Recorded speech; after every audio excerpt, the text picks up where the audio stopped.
Hi guys, welcome. This is your Sameer Kohli sir with another lecture of the topic called 10th class की maths का practice session. 3-4 दिन से हमारी लगातार live class नहीं हो पा रही थी due to some family reasons, good reasons, not bad reasons.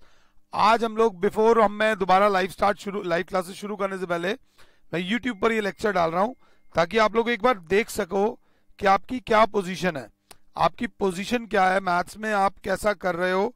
ये बहुत ज्यादा जरूरी है, इस चीज को बहुत ध्यान से देख के चलना।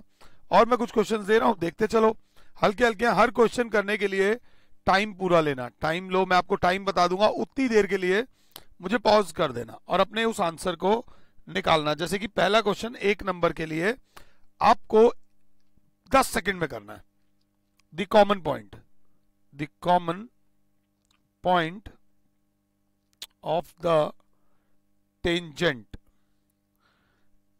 and the circle is called। ये पॉइंट बहुत इजी है, 1 नंबर का इजी क्वेश्चन 1 मार्क के लिए।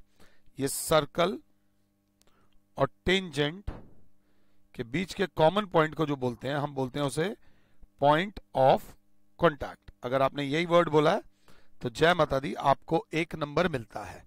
इसको फटाफट से आंसर देना था।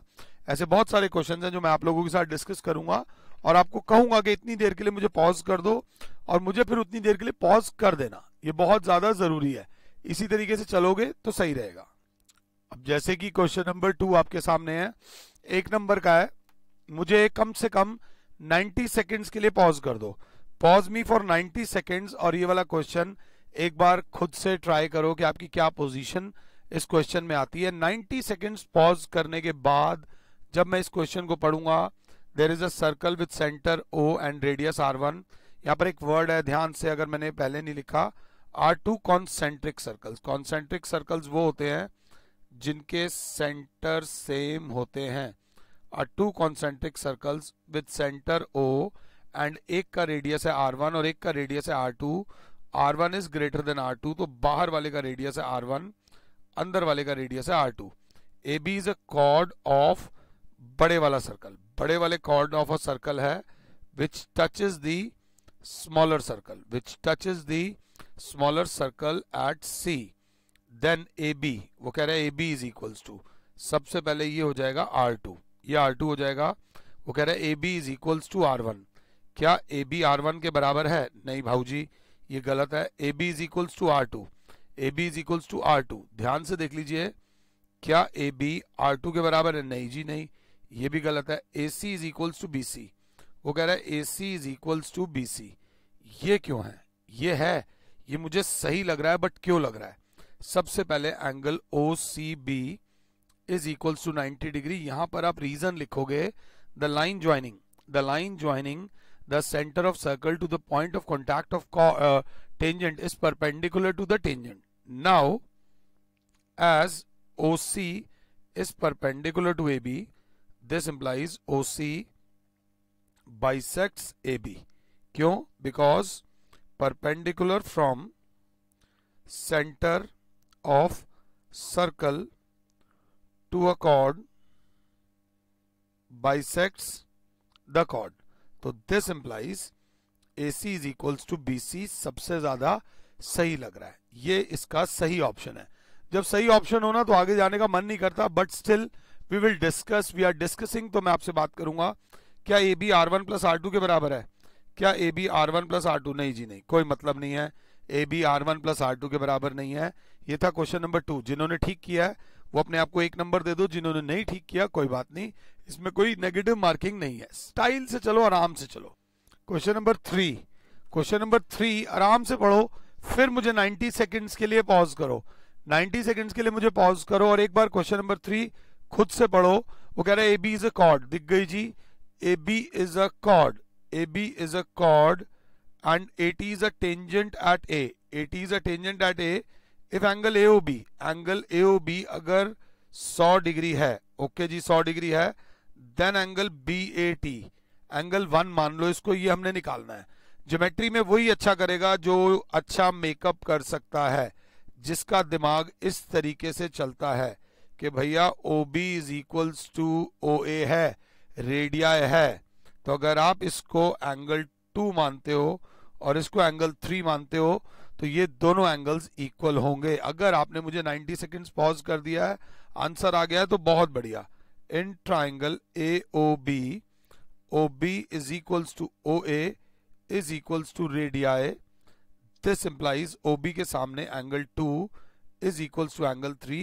Angles opposite to equal sides of a triangle are equal. ये वही बता पाएगा जिसकी ज्योमेट्री पे पकड़ अच्छी होगी। तो in triangle AOB, angle AOB plus angle OAB plus angle OBA, आराम से देख लो, AOB ये वाला, OAB ये वाला और OBA ये वाला is equals to 180 degree angle sum property of triangle. एक प्यारा बच्चा जो एक्चुअली में 100 नंबर की तैयारी कर रहा है, देखो मेरे 100 नहीं आए, तुम्हारे 100 आ सकते हैं, वो लिखेगा sum of interior angles of a triangle is equals to 180 degree. AOB की जगह लिखोगे 100 डिग्री, या ब्रैकेट में लिखोगे angle AOB is equals to 100 degree, ये गिवन है, प्लस OAB की जगह लिखोगे angle 2 plus angle 3 is equals to 180, angle 2 is equals to 180, ये 100 डिग्री जो इधर प्लस हो रहा है उधर जाके माइनस हो जाएगा, 100 डिग्री माइनस, बच्चा कहेगा सर आपने एंगल 3 नहीं लिखा। मैंने कहा मैं एंगल 3 लिखना ही नहीं चाहता, मैंने एंगल 3 की जगह लिखा angle 2, because angle 3 is equals to angle 2 proved above. अगर क्लास 7 है तो twice of angle 2 is equals to 80 degree, angle 2 is equals to 80 degree upon 2, तो एंगल 2 बराबर आ गया 40 डिग्री। जैसे ही एंगल 2 40 डिग्री आया, ऑप्शन में भी 40 डिग्री था, फटाफट से ऑप्शन में 40 डिग्री मत लिख देना, अभी गेम थोड़ी बची है। बच्चा बोलेगा सर ये पूरा एंगल 90 है। Now angle OAT is equals to 90 degree. एक बार लिखवा रहा हूं, line joining the centre of circle to the point of contact of tangent is perpendicular to the tangent। अगर क्लास 7 है तो OAT को तोड़ो, OAT angle 2 plus angle 1 is equals to 90 degree, angle 2 है 40 degree, 40 plus angle 1 is equals to 90, तो angle 1 is equals to 90 minus 40, angle 1 is equals to 50 degree, angle 1 या फिर angle BAT is equals to 50 degree. आपका जो सही option है वो option C है। 90 सेकेंड्स में आंसर आ गया होगा, प्रेजेंटेशन आने में टाइम लगता है, तो अब इसको मुझे यही पॉज करो। यूट्यूब पर ये लेक्चर सिर्फ इसलिए डाला जा रहा है ताकि आप आराम से मुझे इसमें पॉज करके माता रानी का नाम लो और खुद से एक बार इसको ट्राई कर सको। Thank you. इस लेक्चर का क्या पर्पस है, आपको ये लेक्चर क्यों कराया जा रहा है? सिर्फ इसलिए कराया जा रहा है ताकि थोड़ी सी प्रैक्टिस मेरी क्लास कर सके। क्वेश्चन को करो आराम से, मुझे 2 मिनट पॉज करो, 90 सेकंड्स नहीं करना, 2 मिनट पॉज करो, धीरे धीरे तुम्हारी स्पीड बढ़ा दूंगा, वो मुझे कोई दिक्कत नहीं है। मुझे पॉज करो और एक बार ये क्वेश्चन ट्राई करो। अगर पॉज कर लिया उसके बाद, अगर पॉज करने के बाद देख रहे हो तो बहुत बहुत धन्यवाद।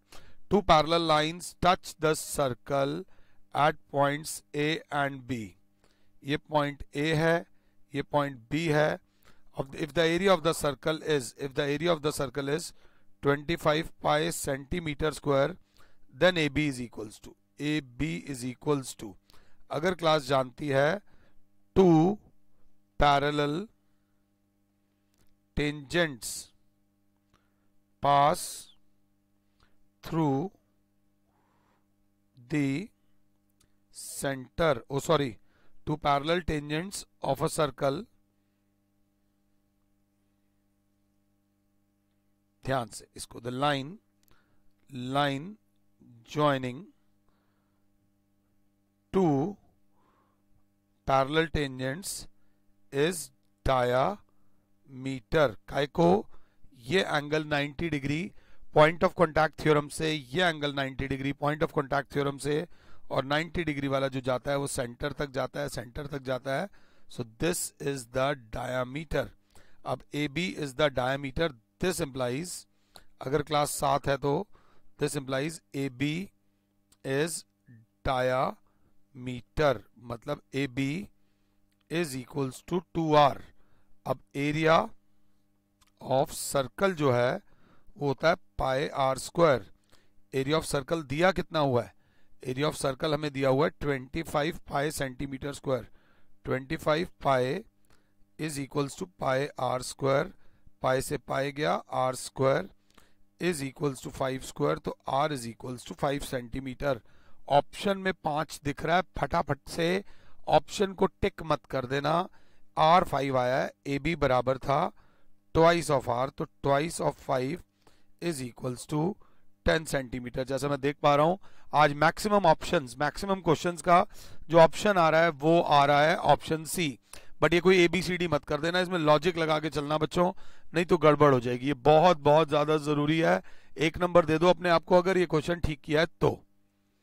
अब 3-4 क्वेश्चन सर्कल्स के कर लिए, हल्का फुल्का ट्रिगो में आते हैं, थोड़ा सा टाइम लेता हूं। वो कहते हैं if tan A plus cot A is equals to 4, then tan की पावर 4A प्लस cot की power 4A is equals to क्या? अंडरलाइन। 4 नंबर के एक क्वेश्चन कर लिए, एक क्वेश्चन 4 नंबर के कर लिए। अब ये क्वेश्चन 2 नंबर का है, इसको 2 नंबर का मानो और मुझे आराम से 2 मिनट तक पॉज करो और खुद से करो। जिन्होंने पॉज करने के बाद देख रहे हैं वो ये जानते हैं tan A into cot A, ये दिमाग में उनके अगर आया है तो उनका दिमाग बिल्कुल सही चल रहा है। बायोलॉजी भी पढ़ाता हूं ना, तो दिमाग का डायग्राम बना दिया, दिमाग बिल्कुल सही चल रहा है। tan A बराबर होता है sin A upon cos A और cot A बराबर होता है cos A upon sin A। sin से sin गया, cos से cos गया, आंसर इज 1। तो बच्चा सबसे पहले बोलेगा tan A plus cot A is equals to 4, ये चीज गिवन है। अब हम दोनों तरफ क्या करेंगे? स्क्वायरिंग बोथ साइड्स, तो A square plus B square plus 2 into tan A into cot A is equals to 16। Class अगर 7 है तो tan A into cot A होता है 1। Tan square A plus cot square A plus 2 is equals to 16, तो tan square A plus cot square A is equals to 16 minus 2। Tan square A plus cot square A is equals to 14। जी हाँ मेरे बच्चों, is equals to 14 अगर class 7 है तो। जैसे ही ये 14 आया हमें चाहिए पावर 4, तो हमने फिर दोबारा लिख दिया again squaring both sides. Squaring both sides मतलब tan square A plus cot square A का whole square is equals to 14 का whole square. Tan square A का whole square plus cot square A का whole square plus 2 into tan square A into cot square A. Cot square A बराबर 14 का square होता है 196। जब भी मैं पढ़ाना शुरू करता हूं किसी भी क्लास के लेक्चर 1 में, तो हमेशा ये बोलता हूं 1 से लेकर 26 तक, 1 से लेकर 26 तक आपको स्क्वायर्स पता होने चाहिए और 1 से लेकर 12 तक आपको क्यूब्स पता होने चाहिए। अगर ये सब पता हो तो बहुत मजा आता है। टैन की पावर 4a प्लस कॉट की power 4a plus 2 into tan square A हो जाएगा। टैन स्क्वायर ए लिख दो, कॉट स्क्वायर ए को लिख दो 1 upon tan square A. Cot tan का रेसिप्रोकल होता है 196, ये से कट गया। टैन की पावर 4a प्लस कॉट की power 4a is equal to 196, ये प्लस 2 उधर जाके माइनस 2। टैन की पावर 4a प्लस कॉट की power 4a is equal to 194। आपका जो फाइनल आंसर आना चाहिए वो आना चाहिए 194। अगर 194 आया है तो नीचे चैट बॉक्स में जरूर लिखना कि आपका आंसर 194 आया है। ये करने के बाद मेरे प्यारे बच्चों हमारे पास एक क्वेश्चन आता है कि इफ, प्यारा क्वेश्चन, अगर ये कर देते हो तो आपकी ट्रिग्नोमेट्री बहुत तगड़ी है। If cosecant A minus cot A is equals to 4/5, then cosecant A is equals to A 47/40, B 59/40, C 51/40 और D 41/40। इतना तो पता चल गया, डिनोमिनेटर में 40 आएगा। अगर आप ये क्वेश्चन कर सकते हो तो आप सीबीएसई के लेवल पे बहुत अच्छे तरीके से तैयार हो, आपकी तैयारी पूरी है। 2 नंबर का क्वेश्चन है, 3 मिनट तक मुझे पॉज कर लो, मुझे कोई प्रॉब्लम नहीं अगर आप 3 मिनट तक भी मुझे पॉज करते हो, बट मुझे प्रॉब्लम होगी अगर आप ट्राई नहीं करते हो। तो ये क्वेश्चन अपने आप में एक स्टाइल वाला क्वेश्चन है, स्मार्ट क्वेश्चन है, ध्यान देके चलना। Cosecant A minus cot A is equals to 4/5। तो क्लास बोलेगी सबसे पहले इसमें एक स्किल वाला मेथड लगेगा, अगर वो कर रखा होगा तो बहुत तगड़ा होगा। वो कहता है cosecant square A minus cot square A is equals to 1 होता है, ये आइडेंटिटी होती है। We know that. इस तरीके के क्वेश्चंस के लिए ट्यूशन लगाई जाती है या बहुत हाई लेवल की सेल्फ स्टडी की जाती है। वो बच्चे जो किताबों में डूबे रहते हैं वो ये हीरा निकाल के लाते हैं। जो बच्चे किताबों में नहीं डूबते, थोड़ा बहुत पैसा खर्च के उसको वैल्यू देते हैं, वो ट्यूशन टीचर से ये चीज सीखते हैं। तो cosecant square A minus cot square A में फॉर्मूला लग रहा है A square minus B square, जो होता है A minus B into A plus B. तो ये होगा cosecant A minus cot A, ये होगा cosecant A plus cot A is equals to 1। तो क्लास बोलेगी cosecant A minus cot A की वैल्यू मेरे पास है 4/5 into cosecant A plus cot A is equals to 1। तो cosecant A plus cot A is equals to 5 ऊपर आ जाएगा, 4 नीचे आ जाएगा, 5/4। हमारे पास cosecant A minus cot A भी आ गया, हमारे पास cosecant A plus cot A भी आ गया। अब हम क्या करेंगे, वी हैव, थोड़ा टेढ़ा चलेंगे, cosecant A minus cot A is equals to 4/5, cosecant A plus cot A is equals to 5/4। प्यारा सा बच्चा देखेगा सर ये लीनियर इक्वेशन जैसी फीलिंग आ रही है, एक फीलिंग आ रही है लीनियर इक्वेशन इन 2 वेरिएबल्स वाली, जिसमें हम इन दोनों इक्वेशंस को अगर एज इट इज प्लस कर दें, आंसर में हमें कोसिकेंड ए चाहिए, तो कोसिकेंड ए प्लस कोसिकेंड ए हो जाएगा 2 टाइम्स कोसिकेंड ए, और माइनस कॉट ए से प्लस कॉट ए कट जाएगा, is equals to 4/5 plus 5/4, 2 times cosecant A बराबर आ जाएगा, एलसीएम आ जाएगा 20, 4 4 जा 16 प्लस 25, कोसिकेंड ए इंटू 2 बराबर हो जाएगा 41/20। ये जो 2 इधर डिवाइड मल्टीप्लाई हो रहा है उधर जाके डिवाइड हो जाएगा, 41/20 into 2 is equals to cosecant A. Cosecant A आ गया 41/40। अगर किसी बच्चे का ये आंसर आया है तो मेरी तरफ से उसको 2 मार्क्स तो हैं ही, 2 मार्क्स के साथ साथ उस बच्चे को मेरी तरफ से 2 स्टार भी हैं दिल से। अगर आपका ये क्वेश्चन अब हुआ है और अभी तक आपने लेक्चर देखा है तो प्लीज चैट बॉक्स में 2 स्टार, 1 स्टार नहीं 2 स्टार चैट बॉक्स में नीचे लिख दीजिएगा। ये इंपॉर्टेंट क्वेश्चंस हैं, बहुत ज्यादा काम आने वाले क्वेश्चंस हैं, आपके भी काम आएंगे, ध्यान से। क्वेश्चन इजी है, इंपॉर्टेंट है, आ सकता है। आराम से 90 सेकंड्स तक पॉज करो, एक बार खुद से ट्राई करो। The ratio of height of the tower, height of the tower मतलब ये रहा जी tower, and the length of its shadow, shadow हमेशा ये बनती है, ये होता है टावर और ये जमीन पे बनती है उसकी शैडो। तो रेशो दे रखी है ए बी सी, ये हाइट ऑफ द टावर ले लो और ये शैडो ऑफ द टावर, मतलब टावर हमेशा 90 डिग्री पे होता है। A B ratio B C दे रखी है √3/1। What is the angle of elevation of sun, shadow हमेशा बनती है सन की वजह से, तो what is the angle of elevation of sun, ये √3 नहीं है, ये 1 नहीं है, हाइट √3 नहीं है, हमें गिवन ये है कि A B upon B C is equals to √3/1। अगर A B upon B C को देखो तो ये परपेंडिकुलर है और नीचे वाला बेस है, परपेंडिकुलर अपॉन बेस को बोलेंगे tan। हमने एंगल ऑफ एलिवेशन ले लिया थीटा, tan थीटा दे रखा है √3/1, tan theta is equals to √3। अब थोड़ा सा सोच का बिंदु चलाओ, tan थीटा √3 कब होता है, √3 को मैं किसी भी दिन लिख सकता हूं tan 60 डिग्री, तो tan theta is equals to tan 60 degree. मेरी क्लास बोलेगी सर tan से tan काटना मत, गायब कर देना, कंपैरिजन बोलते हैं इसे। The sun's angle of elevation is 60 degree. The angle of elevation of sun is 60 degree. अगर आपने ध्यान से ये क्वेश्चन किया है तो अपने आप को 2 नंबर दे दो। 2 2 4 2 6 और 4 1 1 नंबर के थे। अब तक 10 में से कितने मार्क्स आए हैं ये कैलकुलेट करते हुए चलो, बहुत ज्यादा फायदा होगा। कंसेप्ट स्ट्रांग होना बहुत ज्यादा जरूरी है। कंसेप्ट अगर स्ट्रांग नहीं है तो गड़बड़ रहेगी। ध्यान से देखना, बहुत बहुत बहुत इंपॉर्टेंट है। इसके बाद एक और क्वेश्चन आता है, देखेगी क्लास। इस क्वेश्चन में मेरी जरूरत होनी नहीं चाहिए, आराम से मुझे 4 मिनट के लिए पॉज करो क्योंकि ये लंबा क्वेश्चन है, सिर्फ इसकी लेंथ लंबी है, कंसेप्चुअल डेप्थ की टेंशन नहीं है। Show that 1, -1 1, -1 is the center of the circle circumscribing a triangle whose angular points are 4, 3, -2, 3 and मेरे बच्चों 6, -1।